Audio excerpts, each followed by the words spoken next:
Good morning, good afternoon, good evening, however you found me. I'm just thankful that you've joined me today. Sorry for the lateness of these last two videos, just a lot of life going on and trying to juggle it all. And sometimes I'm successful and sometimes I'm not. So today we are cooking in the kitchen and we are going to make shortbread, which shortbread is not, that I can find, a traditional Irish recipe.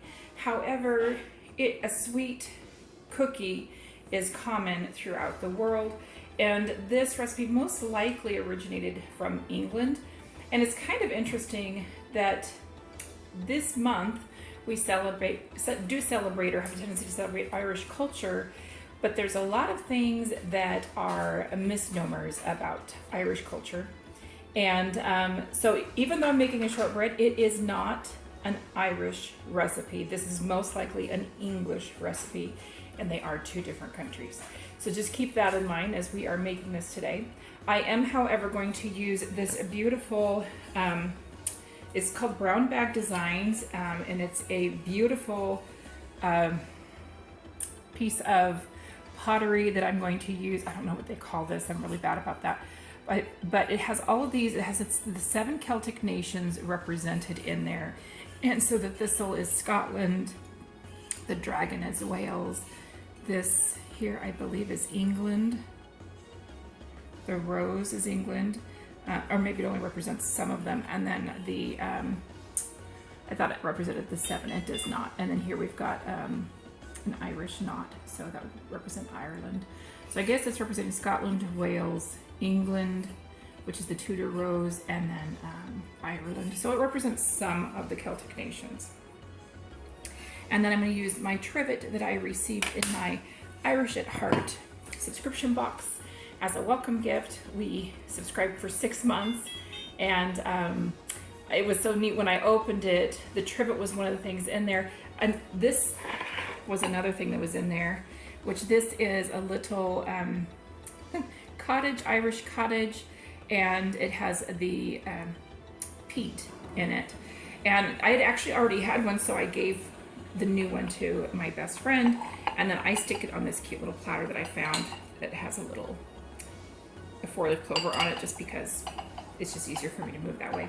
But you light the little peat, and then your little chimney smokes. It's really cute. But that's one of the things I got in there as well, but this is one that I have had on hand. So we're going to get started. Very simple recipe. There are 4 items to this recipe. One of them is optional. So what we're going to do first, I have in here already, I have half a cup of butter that's at room temperature, and you're going to cream that until it is light. And then I'm going to grab my powdered sugar, and I need a 1/3 cup of that. So we're just going to let this do its thing. Butter this off.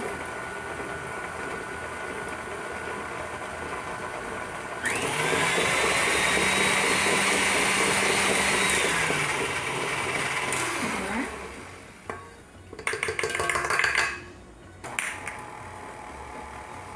And then, so the optional ingredient is vanilla, and I am going to use vanilla,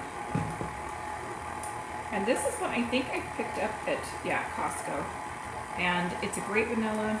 We use it. So we're going to cream that with the butter. So this is saying 1/4 teaspoon.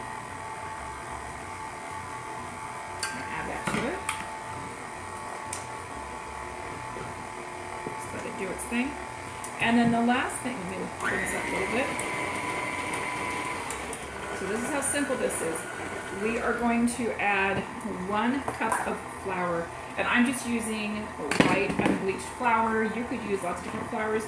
Just keep in mind, the drier the flour, the more liquid you may need to add. So I'm going to go ahead and turn this off for a second.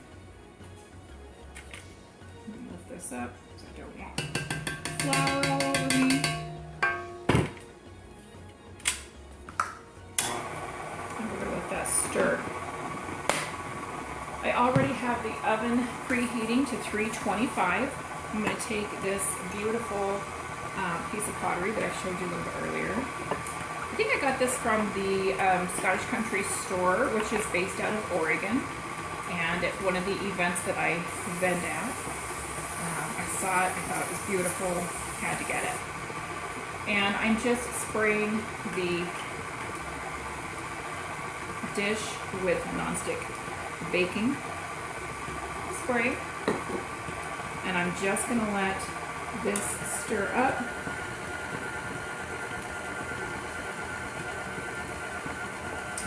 And sometimes I'll take this out, and I'm gonna go ahead and do that this time.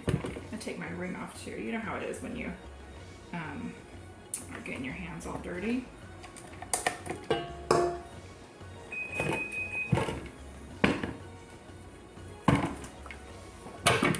My dog is patiently waiting for me to let her out again for the 300th time this morning. Okay, and so then it also says, you know, that you can knead this on an floured board until nice and smooth. And all I'm doing is I'm just reaching in and I'm grabbing it. That's all I'm doing, and clumping it together. And that's just absorbing the powdered sugar, and the flour is just absorbing that butter and that little bit of vanilla.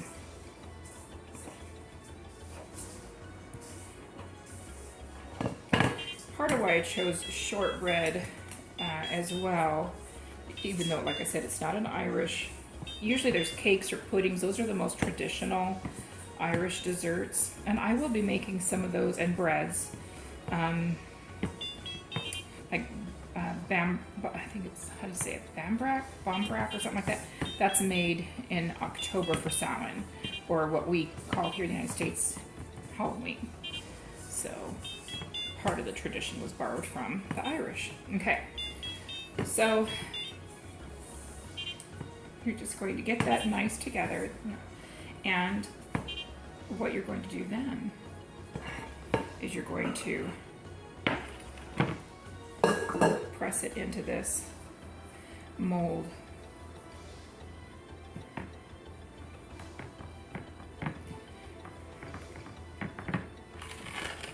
That's what I'm doing.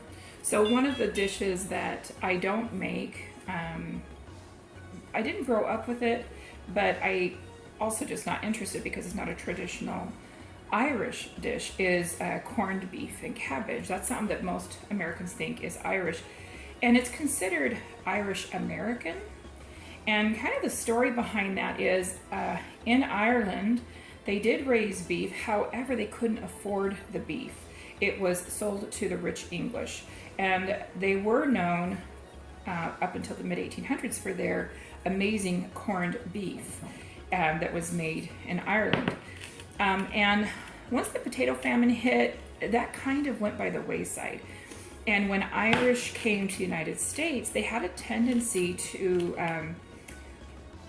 so back in Ireland, the meat that they mainly ate was pork. So you would have probably had like a bacon and cabbage type dish, but not corned beef and cabbage, because you couldn't afford it unless you were English, or I guess rich Irish, which there weren't a lot when the corned beef was a really great thing in Ireland. So anyway, when they came to the United States, when the Irish came to the United States during the potato famine, after the potato famine, they had a tendency to move into neighborhoods that were Jewish as well. And that's where they were safer, it was in those. And of course, in the Jewish community, you don't eat pork.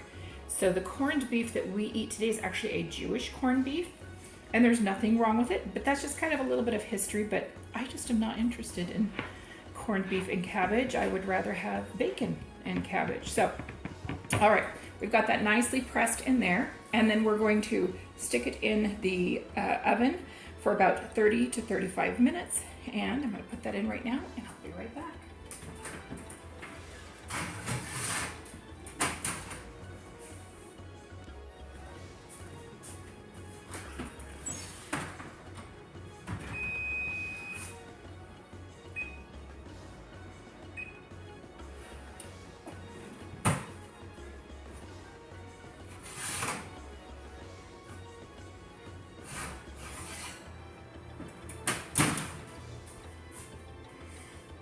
right, so we're going to take that out.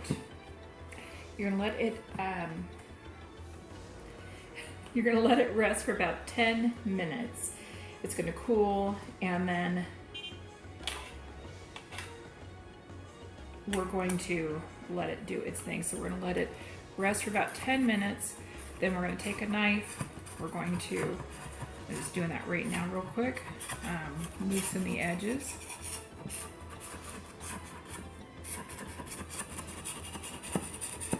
And I'll be back in 10 minutes. Okay, so now this is still a little bit warm, but what we're going to do is we're going to just make sure that we have all the edges cut. It recommends using a wooden cutting board. I don't have one. I'm using a plastic one. All I'm doing is I'm taking this and flipping it over.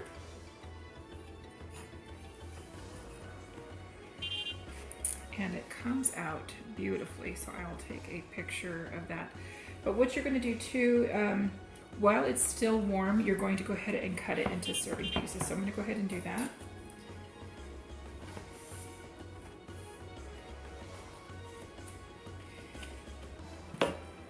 And I'm just following the all pre-made or the pre-printed scores.